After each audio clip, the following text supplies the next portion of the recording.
Phytonutrients.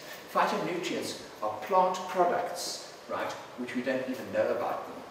The fraction of what's in plants which heal you and make you better. And then, of course, water. Next one, please. Okay, we've been taught that fat and carbohydrates are bad. Diets are low fat, low carbohydrates. If you want to lose weight, it means you have to reduce your calorie intake.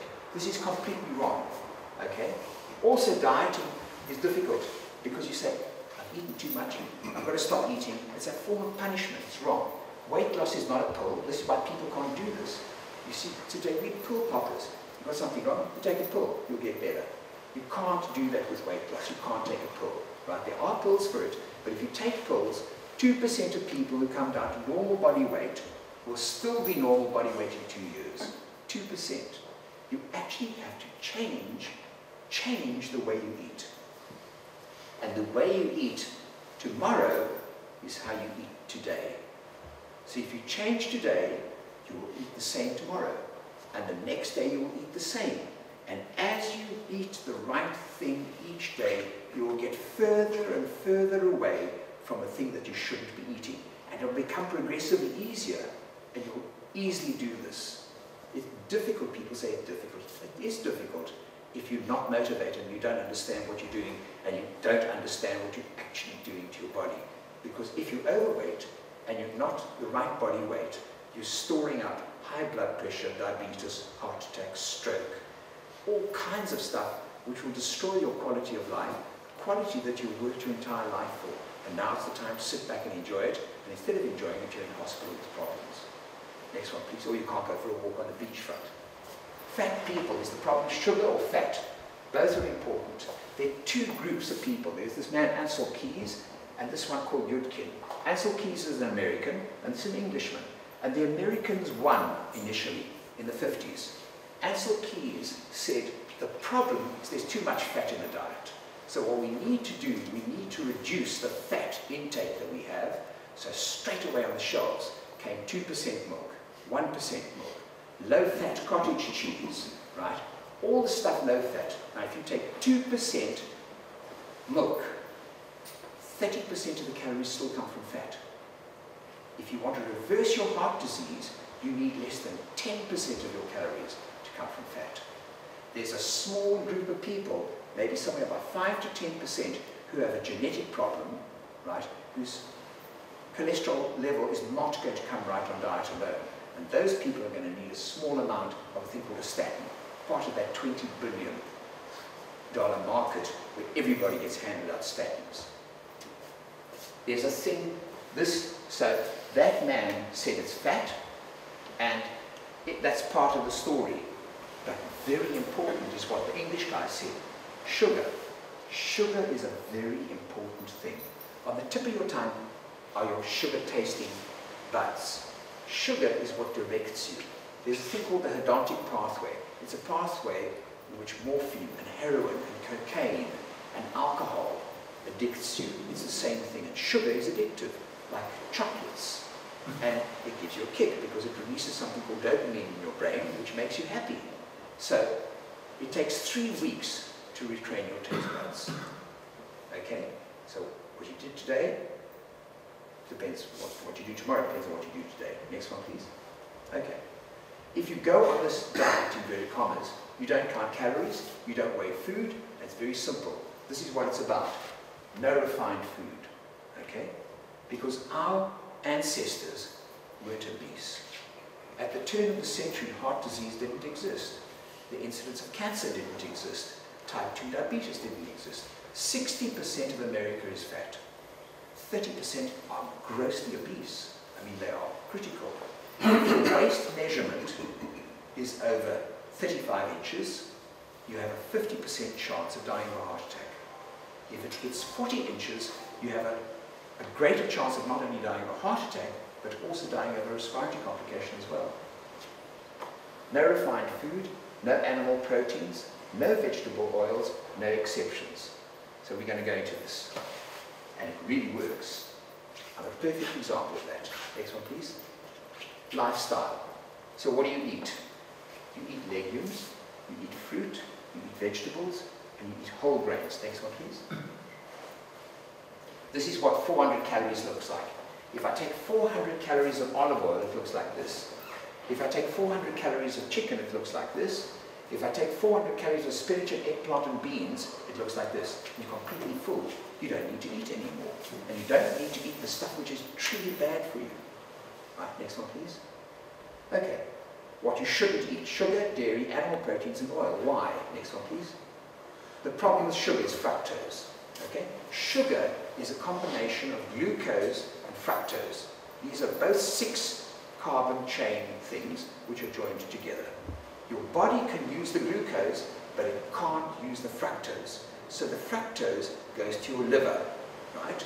The fructose gets converted into something called uric acid. The uric acid prevents your blood vessels from vasodilating, from opening. It's been linked to high blood pressure. So they did a whole series of little kids who have a thing called essential hypertension. That's essential hypertension means the doctors don't know where the hell the kids got the high blood pressure from. What do? They gave the children allopurinol. Allopurinol is an anti-gout drug. Blood pressure came down because they got rid of the uric acid. Right? So what does uric acid do? It damages the lining of the blood vessels. It reduces something critical called nitrous oxide production by the lining of the vessel, and every cell in the body is critical. Okay? It causes the blood vessels to constrict. It increases your cholesterol, increases the fat, causes something called insulin resistance. Liver becomes inflamed. You get a fatty liver, you get cirrhosis. That's what you also get from drinking too much. You become fat. High blood pressure. You get atherosclerosis plaques, those things I was talking about, which tear and block your heart. Okay? You get vascular heart attack, stroke, type 2 diabetes. Do not drink fruit juice. There's an advert on the television that says appetizer and grapetizer and all these things are healthy. They're not healthy. They've got fructose in them. Fructose is not a health drink. And alcohol is metabolized in exactly the same way. So we've got lots of wine here for the people who must have wine. And if you don't want the wine, that's fine by me. Okay. Fruit juice is alcohol without the buzz, because the ethanol also can't be metabolized into something which the body can use. Next one, please. So, what happens to glucose and what happens to fructose? If I take 2 slices of bread, and this is not white bread, this is whole grain bread, and this is not brown bread, because brown bread has got caramel coloring in it, it's white flour with rubbish. It's got to be whole grain, okay? And if you think you've got sensitivities and allergies to wheat, what you need to do is you need to eat rye. I eat rye all the time. That's great stuff. Okay? 2 slices of bread, complex carbohydrate, because it's got all the fiber in it as well, which is important, right? 120 kilocalories. After being metabolized, they're less than 1 kilocalorie available to do something nasty. But if I take a 45 ml tot of alcohol, 40 calories of toxic metabolic products are left. So fructose and alcohol are metabolized, but they're the same way, they're both toxic. They screw up your blood vessels' ability to open up. And if you have heart disease and you're busy doing this, you're actually killing yourself. Next one, please. So what do you drink? Okay, this is milk. What's the problem with you? No one would drink rat's milk, right? And if I said, if you want milk, this is how you've got to go. You've got to go to the field, you've got to give the cow's teat a little clean, and then lie and give it a suck. That's how you can get your milk. Nobody will do that. But everybody drinks milk because the dairy industry is an incredibly powerful thing. And there's massive advertising. And they say dairy is critical because you've got to have calcium for your bones, and it's good for you and it will strengthen you. It's completely wrong. Dairy is known as liquid meat because it's got a high amount of protein in it. It's got fat in it. And the protein is amino acid. And the protein in it is called casein. And casein has been demonstrated to be one of the most potent of all the cancer-forming proteins that you can possibly take. Okay? In children, it causes allergies, infections, asthma, viral infection, type 1 diabetes is linked to it. It's been proved. What happens? It's exactly what I told you. If you give a baby that's immature, all kids should get breast milk until they're 6 months, and then a mixed diet comes in, but they should try and give them breast milk for at least 2 years. They shouldn't get cow's milk, because cow's milk protein goes through that leaky bowel, which I described. Your body recognizes the cow's milk protein, makes an antibody, knocks the cow's milk protein off. That antibody that knocks off cow's milk protein is the same antibody that will then knock off the thing called the beta cells in your pancreas. And then you get children with type 1 diabetes, and it's proved. It's in the peer-reviewed literature. Right? It's one of the most important causes of type 1 diabetes. Cardiovascular disease in adults, heart attack, stroke. I don't want to just go through that whole thing. You see, MS, another thing. There's an article in August 2010 in one of the, I think, Lancet or something like that, where commercial milk drinking is absolutely, totally 100% linked to cancer of the prostate. There's a complete linkage. That guy, Dean Ornish, besides reversing heart disease, also got a whole group of patients who had elevated PSAs and prostatic cancer demonstrated on PET scan. And he put them on this vegan diet. The PSAs came down, the PET scan demonstrated the cancer regressing.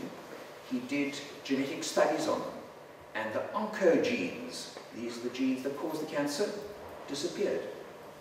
And it's written up, peer-reviewed journals. Arthritis, rheumatoid arthritis, shouldn't exist. These people like Dean Ornish and Esselstyn and things like, they say that rheumatologists as a group of practitioners shouldn't actually exist, because autoimmune disease, rheumatoid arthritis, osteocolitis even, multiple sclerosis is diet-related. Calcium deficiency doesn't exist. The only times where calcium deficiency has been described are in parents who have decided that milk is not a good thing for their babies and they give them apple juice and they get no calcium at all. But calcium deficiency as an illness and as a condition which is recognized in medicine doesn't actually exist, because there's more than enough calcium in plants and vegetables. Milk that's currently produced is produced by cattle that are impregnated one after the other. So what they do is they get mastitis. The mastitis gets treated with antibiotics. The antibiotics come through in the milk. You're allowed to sell milk that contains 35,000 white blood cells per milliliter. That's permissible. White blood cells are pus cells. When there are pus cells in the milk, there's red blood cells in the milk. What else is in the milk? They're toxins. Because what happens is it eats the grass is sprayed with all kinds of things, comes through the milk, and it's excreted in the milk. Antibiotics, they're hormones. A lot, I don't know if it still happens in this country, but a lot of farmers give their cattle hormones in order to increase the milk production. But always in milk, and in all milk products, there's a thing called IGF-1. IGF-1 is insulin-like growth factor 1. Milk is for babies. That's why a 65-pound calf weighs 650 pounds at 6 months or a year, because insulin-like growth factor, it grows. When you're an adult, you don't want to grow anything in your body.